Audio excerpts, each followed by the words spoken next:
साथियों नमस्कार।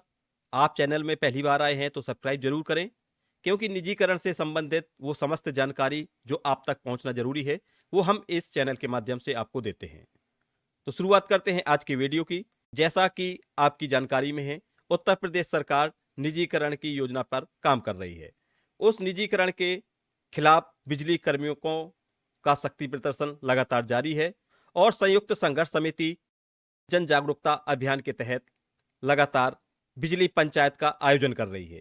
आप हमारे वीडियो लगातार देखते हैं तो आपको जानकारी में होगा कि बिजली पंचायत का कार्यक्रम गोरखपुर में भी किया गया था, जिसकी सूचना, जिसकी जानकारी, नेताओं के भाषण हमने वीडियो के माध्यम से आप तक पहुंचाए थे।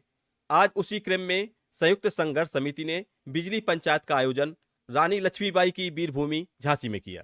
तो आइए आपको लेके चलते हैं सीधे बिजली पंचायत में और सुनते हैं नेताओं का क्या कहना है।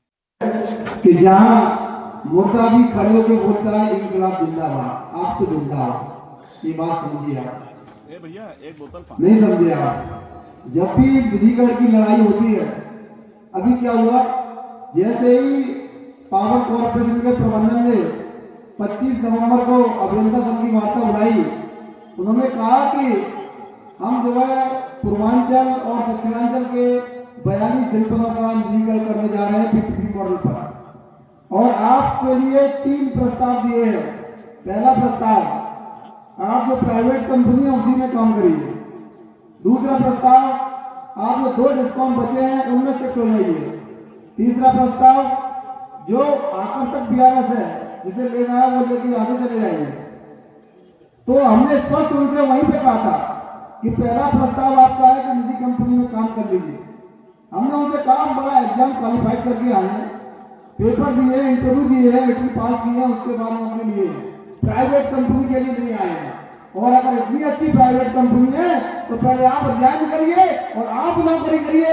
हम कहीं जाने वाले हैं, हम कहीं नहीं जाएंगे, जिसको जाना है वो जाएगा इतनी अच्छी प्राइवेट की नौकरी। दूसरा बोले दूसरे डिस्कॉम में आ जाइए। भाई दूसरे डिस्कॉम में तो तब आएंगे जब वहां पे पद खाली होंगे, वहां पर कोई पद है ही नहीं।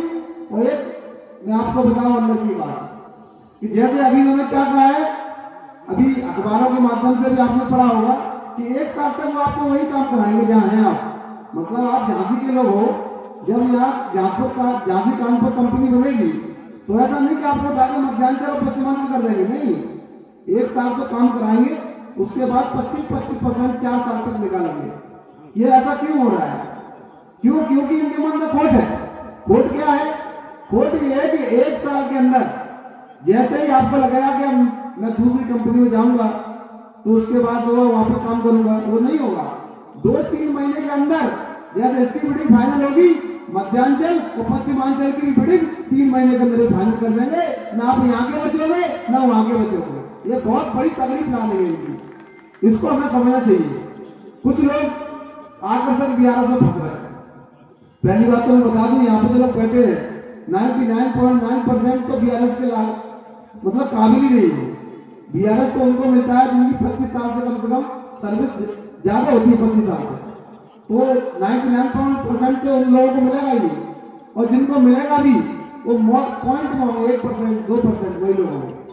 और वो आकर्षक क्या है, जब चेयरमैन साहब से पूछा वो आकर्षक क्या है, तो अभी तक वो बता नहीं पाए कि आकर्षक है क्या।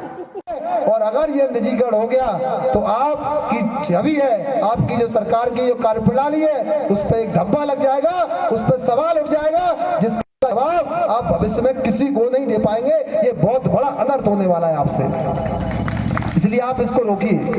बाकी गोरखपुर की धरती से भी हमने अनुरोध किया है, मुझे पूरा विश्वास है कि ये निजीकरण रुकेगा। और अभी जैसे आप देख रहे हो ये कार्रवाइयां स्टार्ट हुई हैं, ये इसका संकेत है कि निजीकरण ऑलरेडी रुक चुका है। बस आप मैदान में डटे रहिए, बस आप मैदान में डटे रहिए। अब प्रयागराज की 5 तारीख को होने वाली है पंचायत, उसमें भी बड़ी संख्या में लोग आएंगे। उसके बाद जो निर्णय होगा वो आप सब किया है सभी उपभोक्ताओं का, वो सभी लोग लाइन 10 युग में पहुंच जाएंगे। इसलिए लड़ाई उपभोक्ताओं की है, उसके लिए भी भी हमें ही लड़ना पड़ेगा, तब वो हमारे साथ आएंगे। जब आप खड़े होंगे तो उपभोक्ता भी खड़ा होगा। आपने देखा होगा आगरा में बिजली पंचायत हुई, इससे पहले बड़ी संख्या में किसान हमारे साथ थे, बड़ी संख्या में उपभोक्ता थे और कर्मचारी थे। इससे पहले जो बिजली पंचायतें हुई हैं, आपने देखा था कि वाराणसी में हुई, वहां के प्रबंध निदेशक है एमडी साहब, वो ताला बंद करके गेट पे चले गए। भाई काय बात का डर है आपको? आप तो सबको सस्पेंड कर रहे हो, आप तो सब कर रहे हो, तो हमसे काय बात का डर है? और मजे वाली बात तो ये थी कि जो बीसी के माध्यम से निजीकरण का फायदा बता रहे थे, तो जब सब लोग पहुंच गए कि हमें बताइए निजीकरण का फायदा क्या है, तो वे गेट बंद करके चले गए। भाई ऐसे कैसे काम चलेगा, बताते हमें भी। और एक बात आपको मैं बता दूं, सबसे भ्रष्ट अगर कोई एमडी है, सबसे बेईमान अगर कोई एमडी है, तो वो पूर्वांचल का एमडी है। इसकी संपत्ति की जांच हो और ये जेल में जाना चाहिए।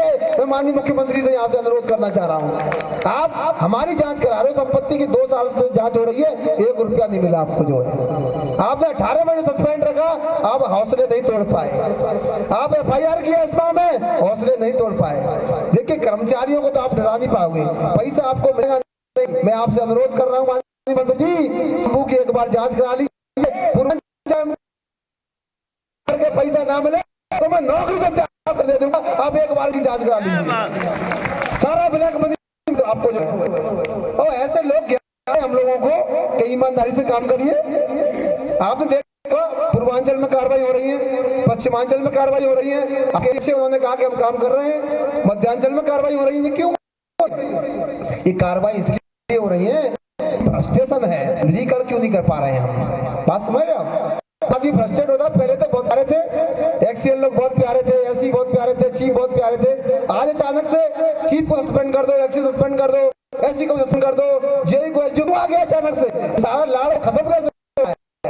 मतलब आप लोग सही ट्रैक पर गए हो, इसीलिए लाड़ प्यार ये खत्म हो रहा है। क्योंकि इनको पहले डर था, पहले तो सोच रहे थे कि हम सबको करके निजीकरण करेंगे। आपको याद है ये 7 दिसंबर को सबसे पहले हमने विरोध सभा की थी, कार्यालय 1 घंटे का। उसके बाद 10 दिसंबर को